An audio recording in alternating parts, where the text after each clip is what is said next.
This is happiness, to be everything at once.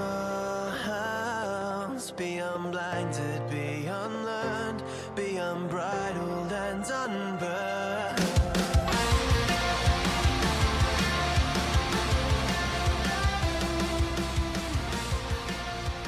Hey guys, welcome back to a brand new episode of Mood Prep. My name is Dave Nixon. I'm going to continue the theme of this week, which is grabbing a quote and pulling it apart and going from there. This one's a pretty simple quote, actually, and just similar to the Joe Rogan one, it just kind of popped up. Last two episodes of this week, I'm going to really go through and find some ones that I really enjoy, that I really like, and go through that. But they're more passages than just quotes. Sometimes quotes can be simple as hurt people, right? But this is a passage. It's from Seneca. It's a Stoic passage, and I saw it on the. I'm pretty sure it was shared a couple of times through people that I follow, but it was the Daily Stoic Instagram page that I saw it share the quote, and the quote goes: "You are scared of dying, and tell me, is the kind of life you lead really any different from being dead?" And I think this. The fascinating thing about this quote is that it came back. I don't know how many years ago, like. When did Seneca live? Let's find that out as I talk. But, he died 12th of April, 65 AD. Like, we're talking 2,000 years ago, right?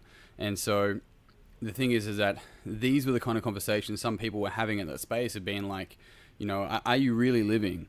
Like, really, are you really living? This is before, I'm assuming mortgages, maybe they had their own variation of that. This is before, social media and all this other kind of shit, before modern day medicine, everything. And it's like, you are scared of dying. Like, that has been around for so long. The fact that we know that we're mortal, the fact that we know that one day I won't be able to make a noise again, I won't be able to talk again, I won't be able to hug my partner again, I won't be able to play with my puppy again, I won't be able to watch anything. Like that's it. Like, that's done. Like, knowing mortality is actually one of the things that allows us to live, because when we choose to live. So this is what's really interesting. So there is a challenge in this. You are scared of dying. Right, and there's an extension to that quote at the start of it. It goes, you want to live, but do you know how to live? Right, that's the question. Do you know how to live? You are scared of dying. And tell me, is this the kind of life you lead? Or is the kind of life you lead really any different from being dead? Now, what does he mean with that? I don't fucking know. I wasn't there with Seneca at the time, but luckily enough, I've got my little pull-aparts, right? Now, let's look at this. Scared of the inevitable. That's the first thing. You are scared of dying, scared of the inevitable. Like, our fear of dying often doesn't allow us to live more. It actually allows us to be in this state of fear constantly. Like, I don't want to do this. I don't want to do that. I don't want to be like my dad. I don't want to be like my mom. I don't want to die. I don't want to keep doing this shit and then just die. I don't want to, as opposed to, what is it that I do want? It's like, I want to be able to live. It's like, well, define living for you. Because it's different for every single person, right? This is the most important thing to understand. It is different for every single person. And this is why someone would look at somebody and be like, you need to live a little more. It's like, live a little more based on your preferences, based on your map of reality, based on the things that you like, your experience of the world, not on that person. And so when we look at this, if we haven't already defined what is true living for me, or for you in your example, what is true living for me, what allows me to feel alive is true living. Now, if what you do makes you feel dead inside, then are you actually living? You're scared of dying whilst you're doing shit that makes you feel dead inside, while you're in a dead-end relationship, dead-end job, dead-end career, dead-end education. Are you just going through your job or career or education to try and please someone else? Are you in a relationship just to please someone else? Because this is all dying. This is not living. Because more often than not, the person just wants the best for you, thinking that they know the best for you, and that's not true. It goes back to the quote again, please let me help save you, said the monkey to the fish, putting it up a tree. It's like, we have to be able to look at our own stuff. So that's the thing. That's a challenge there. They're scared of inevitability, right? Understanding death's the other thing as well. When we understand death, and there's a number of books on it, and Stoicism talks heavily about it, actually. But when we can truly understand death, we stop fearing it and we start understanding it. And in fact, even appreciating it. Realizing that, I apologize, there's my puppy barking in the background. When we truly understand it and appreciate it, then we can actually start to really utilize it and be like, fuck, I'm not going to waste any more time, because I know in my fucking loins that at some point the end will come. well, that'll be the end for now. It's not the end forever, because there's ways that you can leave a legend behind to make an impact on other people. I did a whole week on podcasts on death, and I think that was around late November. It was a whole week talking about it. It was a pretty heavy conversation. However, that was the most feedback I think I had ever was about that week. So thank you all for listening and tuning in on it. But understanding death, when we understand death, then we actually understand living.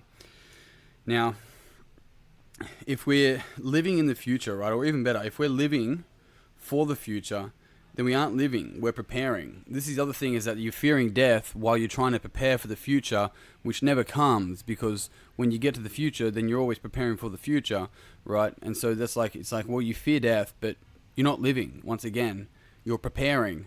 What are you preparing for? You're preparing for happiness, an event. Is happiness an event? Is success an event? Is achievement an event? Is life an event? It's not. It's none of them. All it fucking is right now, and that's why they say enjoy the journey, because enjoying the journey means enjoying life. It means being able to love every fucking moment, regardless of what it brings to you, because you're in it. This is all there is. This is all there is, and we can't have the happiness without knowing what sadness is, and we can't have living without knowing what dying is. And that doesn't mean dying, it means understanding it, really truly supporting the whole concept and idea, and then looking at right now, do we sacrifice a little bit of now for the future? Sure. Are we sacrificing right now for the future? Different fucking question, and something that I really, really recommend you ask yourself. And then what we're looking at there is that if you're not in the future and you're not in the present, if you're living in the past, the truth of the past, and a lot of people may not like this, right? And the past is very relevant. Knowing about the past allows us to go back and go, that was a silly idea last time. Maybe I won't do that again, right? And see benefit in that sense, and not using that as a dry rule, because maybe you were inexperienced last time, whereas now you've got more experience and you can deal with the same situation. You shouldn't shy away from it again, right? There's too many variables to it to just be black and white, as we sometimes do to try and protect ourselves.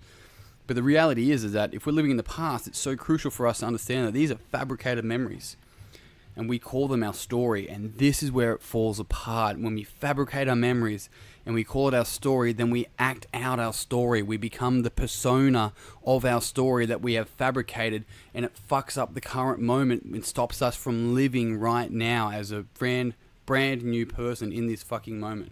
And so this is the reality of understanding whether we're living in the future and living in the past, which is neither living, which means we're not living now, which means we're dying, right? It means we're just simply waiting to die whilst fantasizing the future, right? Whilst fantasizing the past, sometimes fantasizing suicide, sometimes fantasizing depression, sometimes romanticizing them all, right? Sometimes fantasizing what an amazing future could be like, all of these things. So it's just really, truly paying attention to yourself and paying attention to how much time you spend in the future, how much time you spend in the past, how much time you spend in the present, and then look at this whole thing and really ask yourself, am I scared of dying? And then tell yourself, or ask yourself again, is the kind of life that I lead really any different from being dead? And that's a fucking frightening question. And on that note, team, I'm out. Thank you very much for tuning in. If you found this podcast beneficial, it would mean the world to me if you would pass it on to someone else that you think would also find it beneficial. If you haven't already, jump on Facebook, search Mood Prep Online. I've just uploaded what the book of bi-monthly, of the next 2 months is in the book club. Otherwise, that's it. I'm out. Until tomorrow, peace and pizza. Kick today in the dick. Slay the dragon. I'll see you soon. Be unblinded, be unlearned, be unbridled and unburned.